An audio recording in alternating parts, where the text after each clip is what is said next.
Bonjour. Aujourd'hui, je vais vous raconter l'histoire de Sophie.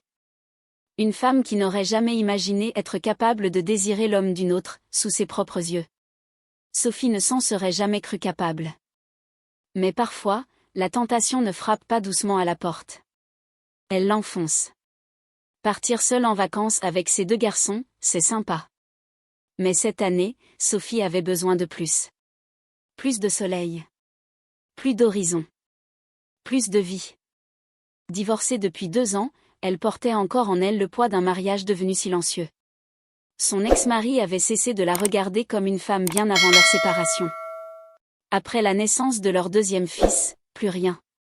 Plus de gestes tendres. Plus d'élan. Juste une routine froide. Alors quand sa meilleure amie Julie lui propose de louer une grande maison au bord de la Méditerranée avec son mari Marc, leurs enfants, et un couple d'amis, Sophie accepte. Ce couple, elle ne les connaît pas. Thomas et Claire. La maison est magnifique. Blanche, lumineuse, entourée d'oliviers. Le premier jour, alors que tout le monde est installé à l'ombre, une voiture apparaît au bout de l'allée. Claire sort la première. Mais Sophie n'a d'yeux que pour Thomas. Il est derrière le volant, le soleil frappant son visage. Il plisse les yeux, le front légèrement ridé par la lumière. Pendant une seconde suspendue, leurs regards se croisent. Et quelque chose se passe. Un choc. Un silence intérieur. Sophie tente de reprendre ses esprits. Ce n'est rien. Juste une impression. Mais quand il s'approche pour lui faire la bise, son parfum en menthe fraîche, peau chauffée par le soleil, l'impropre lui monte à la tête.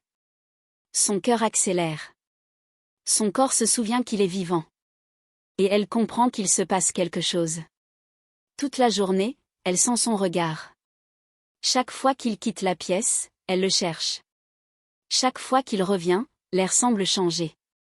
Le soir, à table, leurs genoux se frôlent. Julie plaisante sur le récent célibat de Sophie, disant que les hommes sur la plage n'ont qu'à bien se tenir.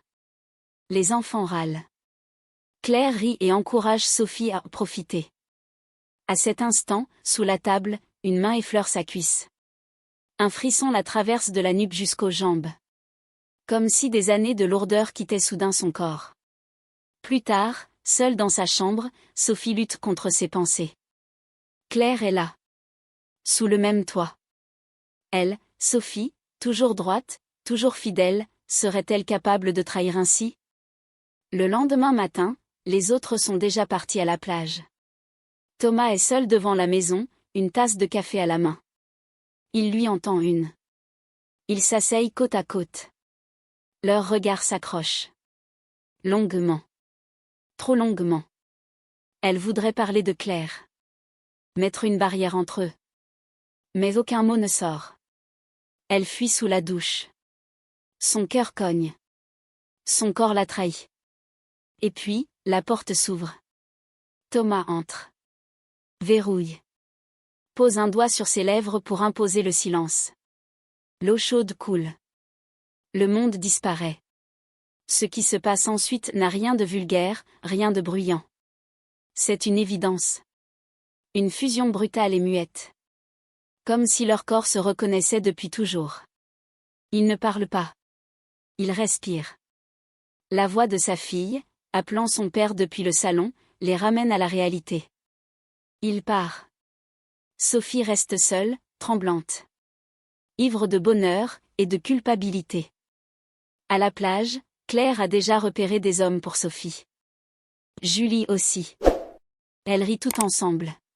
Si les circonstances étaient différentes, Claire pourrait devenir une amie. Mais Sophie évite son regard. Elle passe des heures dans l'eau, comme pour se purifier. La semaine devient un labyrinthe de regards volés et de stratagèmes.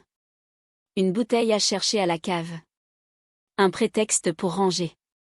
Une minute volée derrière une porte. Parfois, leurs étreintes ne durent que quelques secondes.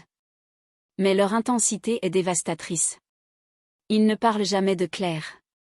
Jamais de morale. Jamais d'après. Ils sont aimantés. Brûlants. Incontrôlables.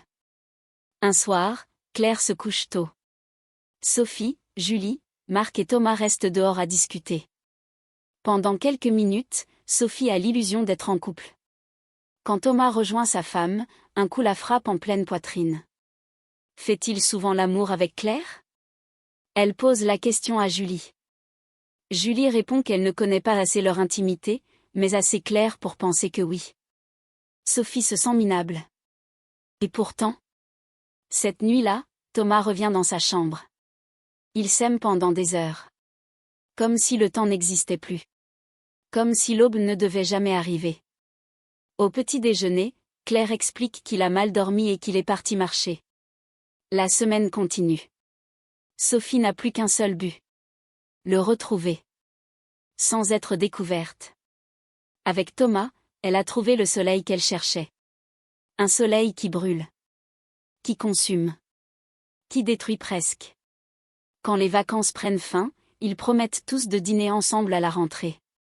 La voiture de Thomas et Claire disparaît au bout de la route. Sophie se jure de ne plus jamais le revoir.